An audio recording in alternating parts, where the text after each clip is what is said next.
तो ये हम लोग जो वेल्डिंग मोल्डिंग टेक्निक्स की बात कर रहे हैं।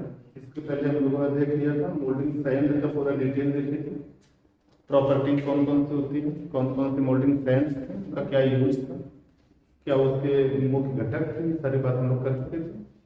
तो हम बात करते हैं कि उस सैंड से जो मोल्ड बनाना है, एक कैविटी बनानी है, तो कैसे बनाएंगे उस कैविटी को, इसको बोलेंगे मोल्डिंग विधियां या मोल्डिंग टेक्निक्स।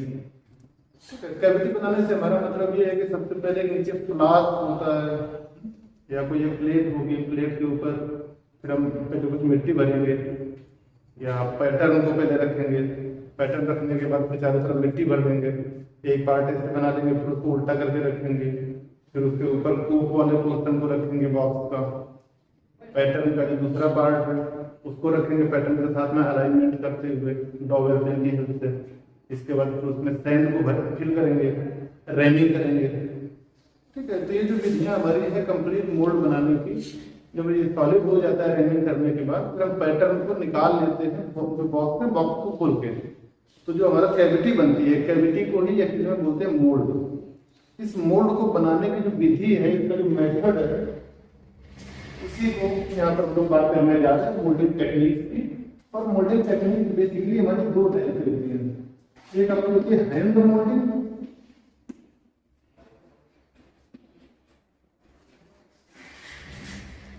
और दूसरा होता है तो मशीन मोल्डिंग।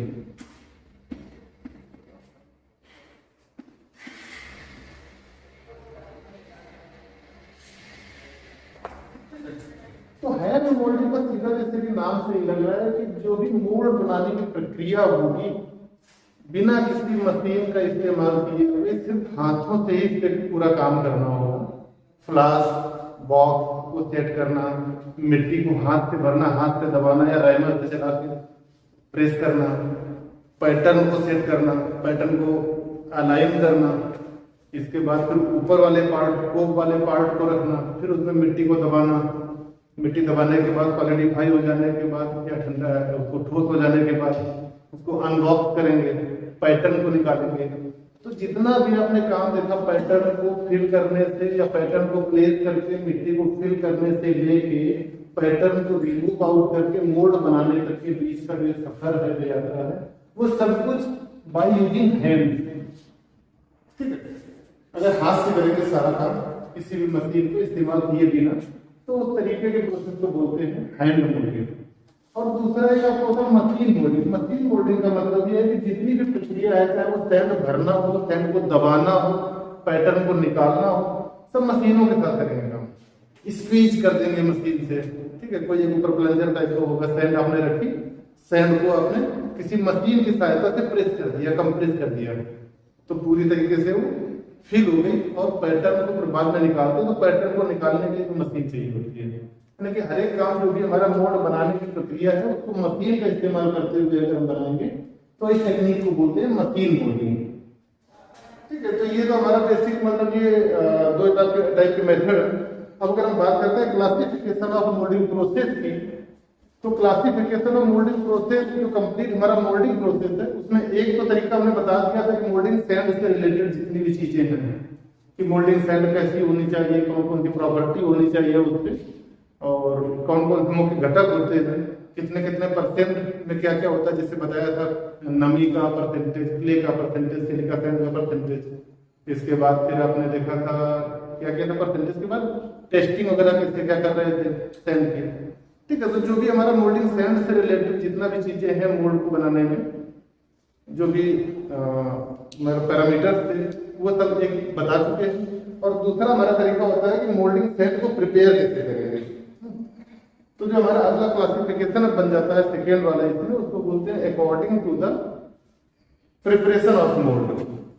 तो प्रिपरेशन ऑफ मोल्ड के बारे में हम लोग यहाँ पर बात करते हैं। जो मोल्ड को बनाएंगे, जैसा मैंने यहाँ पर देखा टेक्निक में कि एक होगा मेथड हमारा हाथ से और दूसरा होगा मशीन से। तो जो हाथ वाला होगा हैंड मोल्डिंग, इसकी हम बात डिटेल में करते हैं। तो अब हम लोग जो क्लासिफिकेशन के बारे में बात करेंगे कि हैंड मोल्डिंग जो है, एक तो मशीनों की बिना सहायता लेकर के,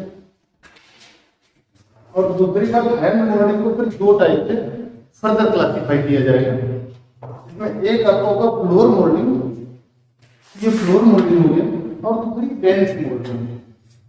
बेंच मोल्डिंग, फ्लोर मोल्डिंग क्या होती है, जहां पर हमें कोई बहुत रफ टाइप के वर्क करने हो, छोटे मोटे कोई काम करने होते हैं, तो इसमें हम करते हैं कि फर्श पर ही एक कोई मतलब बिना किसी बेंच के फर्श पर ही पहले कोई मिट्टी इकट्ठा कर लेते हैं, मोल्डिंग बेंच जो भी है, ठीक है, मिट्टी पे इकट्ठा कर दिया, और यहीं पर हम एक साइड से कोई मिट्टी निकाल कर पैटर्न को दबा के एक कैविटी बना दी और इस पैटर्न को सीधे निकाल दिया। तो इसका जो टॉप सरफेस आप देख रहे हैं, हमें इस तरीके से कैविटी तो मिल जाएगी, है ना, टॉप सरफेस। इस कैविटी में डायरेक्ट आप मोल्टन मेटल को पोर कर देंगे। क्या करेंगे, डायरेक्ट मोल्टन मेटल में पोर कर देते हैं, इससे फ्लोर पे ही डायरेक्ट आप सारी मिट्टी को रखते हैं, पैटर्न को दबा कर पैटर्न को निकाल लेते हैं और सीधे यहाँ पे मोल्टन मेटल को उस कैविटी के अंदर भर देते हैं। जब ये सॉलिडिफाई हो जाती है तो ये तीन सरफेस तो आपको ठीक मिलती है, लेकिन ऊपर वाली सरफेस खुले में रहती है, तो ये बहुत स्मूथ नहीं मिलेगी, बहुत रफ टाइप की मिलेगी।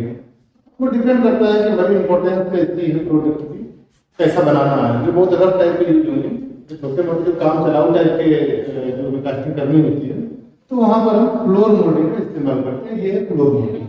सीधे सीधे से आप मिट्टी को उठाते हैं, मोल्डिंग सेल को एक जगह इकट्ठा करते हैं और उसको पैटर्न के साथ में मिला लेते हैं, पैटर्न को दबा लेते हैं। जब वो अपनी जगह पे ऑक्यूपाई कर लेता है पैटर्न मोल्डिंग सेल के अंदर, तो उसको सावधानी पूर्वक पैटर्न को बाहर निकाल लेते हैं, वो आपको कैविटी मिल जाती है।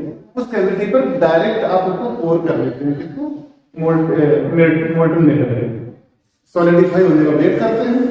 हम ऐसी कंडीशन पर देखते हैं कि हमारी टॉप की सरफेस है वो बहुत स्मूथ नहीं मिलेगी, ठीक है, थोड़ा एनवायरमेंटल कॉन्टामिनेशन भी हो सकते हैं। अच्छा, इन चीजों से कभी कभार बचने के लिए क्या करते हैं, इसको ऊपर से इसकी फोक वाले पार्ट पे ढक भी देते हैं। ढक देते हैं तो हो सकता है ये सॉलिडिफिकेशन के टाइम थोड़ा सा सरफेस नीचे आ जाए, कुछ मटेरियल एक्स्ट्रा भर देंगे, तो फोक पैटर्न फोक को उठा के इसके ऊपर ढक देंगे, पूरा कवर कर देंगे, प्रेस कर देंगे, तो ये ऊपर की सरफेस थोड़ा सा सपोर्ट मिल जाएगा, पहले के अपेक्षा बेटर मिल जाएगी। ठीक है, ये आपको हो गया फ्लोर मोल्डिंग प्रोसेस। दूसरा आपका है bench moulding process. Bench moulding process, इसमें क्या होगा कि आप कोई नीचे मोल्डिंग बोर्ड को रखेंगे, ठीक है, मोल्डिंग बोर्ड को रखने के बाद फिर इसमें बेंच मोल्डिंग प्रोसेस मतलब एक तरह से प्रॉपर मोल्डिंग प्रोसेस होता है, इसमें आपका नीचे ड्राइंग होगा, ऊपर कोप होगा। अगर आपकी आवश्यकता ऐसी है कि कोई और थोड़ा कॉम्प्लेक्स डिजाइन है आपके प्रोडक्ट की, तो कोप और ड्रैग के अलावा किसी तीसरे कंपोनेंट की भी अगर बीच में जरूरत होती है, जैसे कि चीक इस्तेमाल करते हैं, सब चीजें हम लोगों ने बात की थी ना। जो प्रॉपर मोल्डिंग बनाते हैं उसको बोलते हैं बेंच मोल्डिंग प्रोसेस। अब इस बेंच मोल्डिंग प्रोसेस में कई टाइप की मोल्डिंग प्रोसेस या कुछ मेथड हो सकते हैं। टू बॉक्स मोल्डिंग प्रोसेस, जिसमें टू बॉक्स से मतलब आप समझी रहे, नीचे वाला जो बॉक्स होगा और ऊपर होगा, सिर्फ दो पार्ट होंगे। नीचे वाले को लोग क्या बोलते हैं, क्या बोलते हैं, ड्राइव, ऊपर वाले को कोप बोलते हैं, ठीक है। इसी तरीके से अगर आपको कुछ डिजाइन ऐसी है जैसे वी बेल्ट या वी ग्रूव की कोई पुली बनानी है, तो पुली के एक तो ऊपर सरफेस होगी, एक नीचे होगी, बीच में आपको वी बनाना है आकार, ठीक है। तो वहां पर फिर आप कोई तीसरा पार्ट भी यूज करते हैं जिसको चीक बोलेंगे, ठीक है। तो उसको बोल सकते हैं थ्री बॉक्स मोल्डिंग, इसी तरीके से पिट मोल्डिंग, और आगे होंगे, हम एक एक करके बात करते हैं। जिसमें पहला आपका आता है टू बॉक्स मोल्डिंग प्रोसेस। इसमें आप यहाँ सामने फिगर देख रहे हैं कि 7 स्टेप दिए गए हैं, ठीक है। इस पूरा मोल्ड बनाने में 7 स्टेप में प्रक्रम पूरा होगा, प्रोसेस पूरा होगा। जिसमें आप सबसे पहले क्या देख रहे हैं, पहला जो स्टेप है, एक आपका कोई मोल्डिंग बोर्ड है, ठीक है, ध्यान से समझिए, मोल्डिंग बोर्ड है। इस मोल्डिंग बोर्ड में ये आप जो लगे हैं बेस मान लीजिए, ठीक है। इस मोल्डिंग बोर्ड के ऊपर हम क्या करते हैं कि लगभग बीच में सेंटर पर कहीं या जैसे भी आपका सुविधाजनक हो, वहां पर पैटर्न के आधे पार्ट होगा, 2 पीस पैटर्न यहाँ पर होगा, आधे पार्ट को आपने यहाँ पर उल्टा रख दिया, जैसे कि ऐसे आपने रख दिया। ये पीस आप देख रहे हैं ना, हेडेज वाला पैटर्न, ये पैटर्न है। पैटर्न को आपने रख दिया। पैटर्न रखने के बाद फिर आप क्या करेंगे, इसके ऊपर फेसिंग सैंड को डालेंगे। अगर आपको याद हो तो हम लोग सैंड की बात कर रहे हैं कि जो मोल्ड का हमारा जो सरफेस होगी, कॉन्टेक्ट सरफेस होगी मोल्टन मेटल से मिलने वाली, वो सबसे हाई रिफ्रैक्टरी मटेरियल की होनी चाहिए, प्रॉपर्टी उसकी बहुत उच्च तापमान को सहने की क्षमता रखने वाला हो, तो उसको बोलते थे फेसिंग फैन। अब हम क्या करेंगे, यहाँ पर आप फेसिंग फैन में छिड़काव कर देंगे। ठीक है, पहले स्टेप में आपने क्या किया, मोल्डिंग बोर्ड को रखा, मोल्डिंग बोर्ड के ऊपर आधा पार्ट आपका जो पैटर्न का है उसको बीच में किसी सुटेबल लोकेशन पर जगह पर रख दिया, चिपका दिया। ठीक है, अब आ जाते हैं सेकेंड में। सेकेंड में फिर क्या करेंगे, जो बॉक्स आपका है, कौन वाला बॉक्स है, ड्रैग वाला, अभी नीचे वाले पार्ट की बात कर रहे हैं। ड्रैग वाला जो बॉक्स है, इसको आप इस बोर्ड के ऊपर सेट कर देंगे। ठीक है, ये पिन लगे हुए हैं जिससे कि दूसरे बुक वाले पार्ट के साथ में टाइप कर सकेंगे। तो ये आपका बॉक्स हो गया। इस बॉक्स को सेट करने के बाद अब आप फिर क्या करते हैं, फेसिंग सैंड के ऊपर डालेंगे। फेसिंग सैंड, फेसिंग सैंड को सपोर्ट देने वाली कौन सी सैंड थी, पिछली क्लास में बताया था। फेसिंग सैंड जो होती है, फेसिंग सैंड बिल्कुल फ्रेश सैंड होती है, महंगी होती है, क्योंकि हाई उसमें रहता है टेम्परेचर बियर करने की कैपेसिटी। तो इसको सपोर्ट करने के लिए ब्लैक सैंड भी मैंने बताया था, बैकिंग सैंड भी जिसका नाम था। तो banking sand facing sand just नीचे वाली लेयर होती है ना। तो अब क्या है, ये हमारी ब्लू कैविटी बाद में बनने वाली है ओरिजिनल। तो हम क्या करेंगे कि अभी इस पैटर्न के ऊपर छिड़काव करेंगे, किसका पहले, फेसिंग सैंड का। इस फेसिंग सैंड के छिड़काव के बाद फिर आप करेंगे बैकिंग सैंड के ऊपर छिड़काव, जिससे तीसरे स्टेप में आ जा रहा है। फेसिंग सैंड आपने अप्लाई कर दिया, पूरे में छिड़क दिया, फिर बैकिंग सैंड छिड़क दिया, इसके बाद फिर पूरा ग्रीन सैंड भर दिया गया, जो भी आपने प्रिपेयर की हुई है मोल्डिंग सैंड, ग्रीन सैंड, वो नमी युक्त जो मिट्टी है उसको आपने भर दिया। भरने के बाद आपने इसको रैमिंग कर दिया। पहला स्टेप, दूसरा स्टेप, तीसरा स्टेप क्लियर है। यहाँ पर आपने facing sand, backing sand and green sand fill करके रैम करते हैं। अब रैम करने के बाद जब हम देखेंगे कि ये थोड़ा सा मजबूत हो गया, तो इस पूरे पोर्शन को उठाएंगे और उल्टा कर देंगे सावधानीपूर्वक। जैसे आप देखते हैं अभी ये नीचे की तरफ था, इसको उल्टा कर दिया गया। उल्टा कर दिया तो जो भी इसके पिन थे, पिन अभी नीचे की तरफ से पिन ऊपर की तरफ हो गए। अब हम कह सकते हैं कि आपका बन गया प्रॉपर ड्रैग, है ना। अब फिर आप क्या करेंगे, इतना करने के बाद, उल्टा करने के बाद जो आपका पांचवा स्टेप होगा, इसमें पैटर्न का जो आधा बचा वाला पार्ट था, इसको आप सावधानी पूर्वक इसी पैटर्न के ऊपर प्लेस कर देंगे, है ना। जब पैटर्न पढ़ा, जैसे वहां पर डबल पिन और अलाइनमेंट होल की बात की थी, तो यहाँ पर डबल पिन और अलाइनमेंट होल आपस में मिला देंगे, जिससे कि मिस अलाइनमेंट ना हो, नीचे वाला पार्ट और ऊपर वाला पार्ट। तो मिस अलाइनमेंट से बचने के लिए आप डबल पिन और अलाइनमेंट होल की मदद से ऊपर वाले पार्ट को नीचे वाले पार्ट के साथ में अच्छे से चिपका देंगे, अलाइन हो जाएगा। जब आपने चिपका दिया, अब फिर आप क्या करेंगे, इसके ऊपर फिर से कौन सी सैंड डालेंगे, पहले छिड़केंगे फेसिंग छिड़केंगे, बोलो फेसिंग सैंड के बाद फिर से थोड़ी सी बेकिंग सैंड और ग्रीन सैंड डाल देंगे। ठीक है, अब ग्रीन सैंड डालने से पहले हम ध्यान देंगे कि हमें यहाँ से एक कैविटी को भी बनानी है जहां से मोल्डन मेटल को लाना है, तो इसको बोलते हैं स्क्रू। ठीक है, स्क्रू एक हमारा वर्टिकल, अभी हम बात करेंगे जब गेटिंग सिस्टम की, तो स्क्रू आप यहाँ पर प्लेस कर देंगे। एक कोई पाइप टाइप की होगी, नीडल टाइप के रहेंगे। ठीक है, एक यहाँ से स्क्रू लगा देंगे, एक और यहाँ पर लगा देंगे जिसका नाम होगा राइजर। अभी हम बात करेंगे स्क्रू राइजर की। यहाँ पर आपने पहले इसको रख दिया, ठीक है, रख दिया। इसके बाद फिर ग्रीन सैंड को भर दिया। भरने के बाद हमने रैमिंग कर दी, बात समझ में आ रही है। रैमिंग करने के बाद जब ये थोड़ा सा सूखने लगा, तो फिर हम क्या करेंगे, एक स्क्रू और ये जो आपकी पिन जो आपने लगाई थी राइजर और स्क्रू के लिए, इनको आप बाहर निकाल लेंगे। जब आप निकाल लेंगे तो क्या होगा, मिट्टी के बीच में खाली जगह मिल जाएगी। वही जो खाली जगह होगी, मोल्डन मेटल का रास्ता वही दिखाएगी। यहाँ से मोल्डन मेटल डालेंगे और ये पैटर्न निकालने के बाद जब निकाल लेंगे तो आपको ये पूरी होलो कैविटी और ये होलो कैविटी, ये होलो कैविटी मिल जाएगी इस तरीके से। तो आप इसको खाली कर देंगे, है ना। ये पिन आपने निकाल ली, पिन निकाल ली, पिन निकाल दी। अब ये सीधे से कनेक्ट हो गया, ये सीधा कनेक्ट हो गया। अब हम क्या करेंगे, ये जो आपका स्क्रू होगा, स्क्रू पिन निकालने के बाद अभी तो सीधे से ऐसे चली जाती है। हमें यहाँ पर छोटा सा कप टाइप का बनाना पड़ता है, ठीक है। तो इसको बोलेंगे स्क्रू कप। एक कप बनाएंगे, यहीं से फिर आप मोल्डन मेटल को फिल करते हैं, तो इसके अंदर आगे फिल।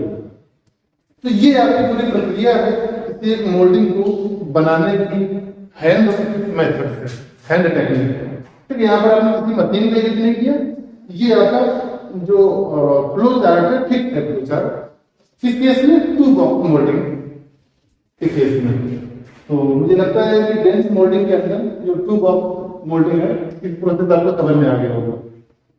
अब अगर आवश्यकता में सर मान लीजिए कि आपको कोई दूसरे टाइप के डिजाइन है, थोड़ा बहुत कॉम्प्लेक्स टाइप का डिजाइन है, यहाँ भी इस तरीके से आपको कोई चीज बनानी है ऐसे, तो फिर हम क्या करेंगे, ऊपर वाला ऐसे कोट रखते हैं, नीचे वाला ड्राइव हो जाता है और बीच वाला एक पार्ट हम ऐसे बता देते हैं जिसको बोलते थे चीज, ये वाला पार्ट। तो सिर्फ इतना ही करना होगा, टू बॉक्स मोल्डिंग आपको बन जाएगा थ्री बॉक्स मोल्डिंग, है ना। तो ये टू बॉक्स मोल्डिंग हो गया, थ्री बॉक्स मोल्डिंग हो गया। अब हम आगे, तो हम लोग ये टू बॉक्स मोल्डिंग की बात समझ में आ गई। 7 स्टेप में मोल्डिंग के प्रक्रम को आपने पूरा किया, वो डिटेल में लिखा।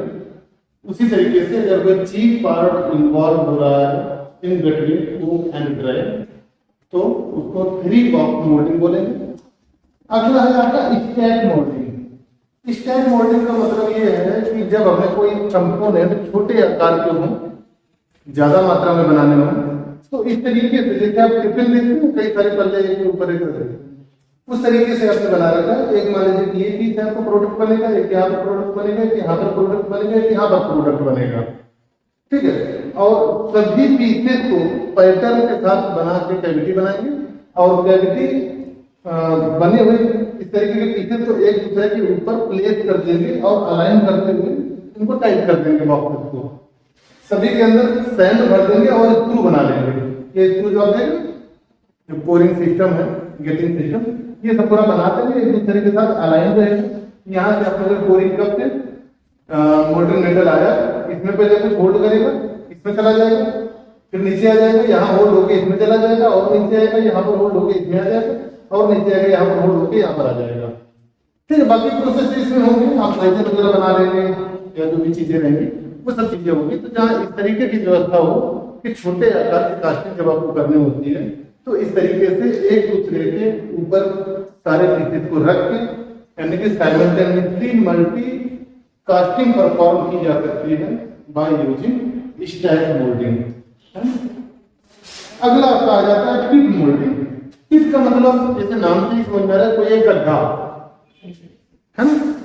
इस मोल्डिंग में क्या करते हैं, जब कोई बहुत बड़े आकार की जब कास्टिंग करनी होती है, बड़े आकार की जब कास्टिंग करेंगे तो अब क्या करेंगे, पिट पहले ही बनाएंगे। जैसे कि आपको मान लीजिए कोई ग्राउंड जमीन है, इस जमीन के अंदर आप पहले कोई गड्ढा बनाएंगे, खुदाई कर देंगे, खुद ही आपने गड्ढा।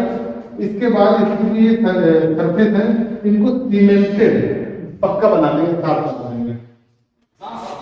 साफ बनाने के बाद फिर आप यहाँ पर चाकू वगैरह डाल देंगे, ठीक है। ये करने के बाद क्या हुआ, अब ग्रीन सैंड है नहीं, अब हम क्या करेंगे, पैटर्न को आधा यहाँ पर उल्टा लटका देंगे। जिस भी तरीके का पैटर्न आपको चाहिए होगा, पैटर्न को लटका देते हैं स्पीड में। बाकी आपने पूरी ग्रीन सैंड फिल कर दी, फिल करने के बाद रेमिंग कर दी, ठीक है।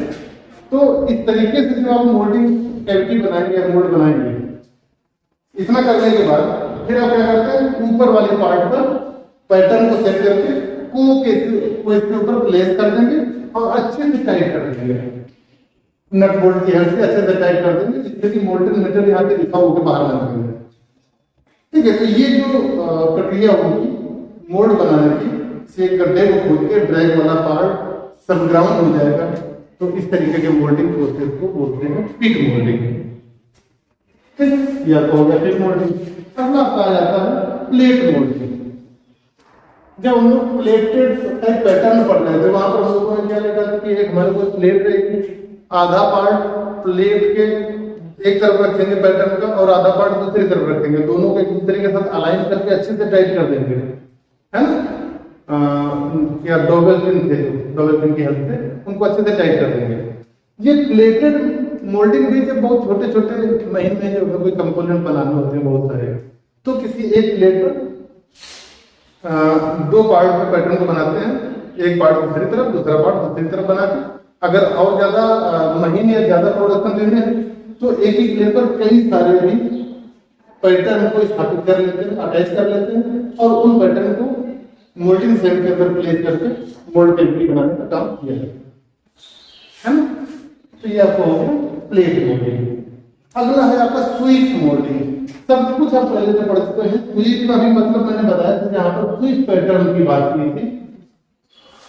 मोल्डिंग सैंड के अंदर या ग्रीन सैंड के अंदर जो फ्लास्क या बॉक्स है, मोल्डिंग बॉक्स, उसके अंदर आप पहले मिट्टी भरते हैं। कौन सी मिट्टी? Moulding sand. इसके बाद फिर स्वीप पैटर्न को रखते हैं। स्वीप पैटर्न क्या है, किसी को याद है? स्वीप पैटर्न ये था कि जब हमारा कोई सिमेट्रिक डिजाइन का कोई प्रोडक्ट बनाना होता था, हाँ कह सकते हो, जब हमारा कोई सिमेट्रिक प्रोडक्ट जब होता था तो आधा पार्ट को बनाते थे।